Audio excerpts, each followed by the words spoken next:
அன்னைக்கு சடவுனில் ஒரு 4 மணிக்கு தான் கரண்ட் வந்தது. வந்ததும் கொஞ்சம் நேரம் தூங்கி எழுந்திரிச்சிட்டு ஒரு 5 மணிக்கு எழுந்திரிச்சு பார்த்தா வீட்டில் யாருமே காணோம். எல்லாருமே வேப்ப முத்து பறக்க போயிட்டாங்க. சரி நம்மளும் போகலாம் அப்படின்னு போனேன். நிறைய பேர் அது வேப்பம் பழம் தானே, எதுக்கு முத்துன்னு சொல்கிறீங்கன்னு கேட்டிங்க.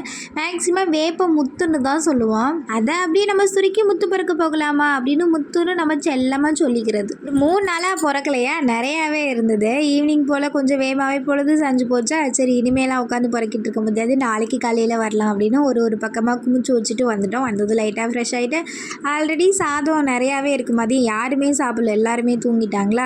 சரி சாப்பாடு இருக்குது, குழம்பு இருந்ததா, அத்தை கொஞ்சம் சைடிஷ் மட்டும் கத்திரிக்காய் எண்ணெய்க்காய் மட்டும் போட்டிருந்தாங்க. அப்படி எல்லாருமே சாப்பிட்டுட்டு எல்லா வேலையுமே வேகமாகவே முடிஞ்சிருச்சு. நம்ம எந்த வேலையும் பார்க்க போகிறதில்ல, பட் இருந்தாலும் நம்ம வேகமாகவே சாப்பிட்டு எல்லாமே எடுத்து வச்சிட்டோமா, போர் அடிச்சிச்சு. சரி சும்மா ரூமை க்ளீன் பண்ணலாமே, ரூமை க்ளீன் பண்ணி கொஞ்சம் ட்ரெஸ் எல்லாம் இருந்தது, எல்லாத்தையுமே மடித்து வச்சுட்டு இருந்தேன். அப்புறம் வீட்டிலேருந்து ஃபோன் பண்ணாங்களா, அவங்க கூடயும் பேசிவிட்டு கோலம் போடலாம் அப்படின்னு நோட் எடுத்தேன். பட் பென்சில் இல்லை. நான் எப்பவுமே பேனாவில் புள்ளி வச்சு பென்சிலில் தான் போடுவேன். சரி இல்லாதனால பேப்பரும் முடிஞ்சு போச்சு. சரி வேறு நோட்டு வாங்கிக்கலாம் அப்படின்னு வச்சுட்டு தூங்குவோம் நம்மளும்.